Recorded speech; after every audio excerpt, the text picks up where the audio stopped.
ఇక భారత star shuttler PV Sindhu record నెలకొల్పింది. 2 ఏళ్ల తర్వాత మునుపటి స్థాయిలో ఆడుతున్న ఈ తెలుగు తేజం జపాన్ ఓపెన్ సూపర్ 750 టోర్నీలో ఫైనల్కు చేరింది.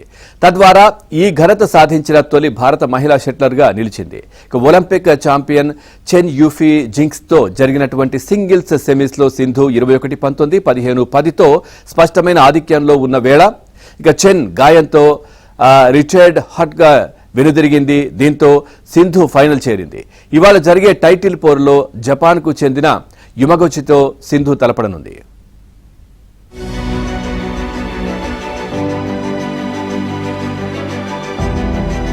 ఒలింపిక్ ఛాంపియన్ చెన్ యూఫీ జింగ్స్తో జరిగినటువంటి సింగిల్స్ సెమీస్లో సింధు 21-19, 15-10తో స్పష్టమైన ఆధిక్యంలో ఉన్న వేళ ఇక చెన్ గాయంతో రిచర్డ్ హట్గా వెనుదిరిగింది. దీంతో సింధు ఫైనల్ చేరింది. ఇవాళ జరిగే టైటిల్ పోరులో జపాన్కు చెందిన యుమగుచితో సింధు తలపడనుంది.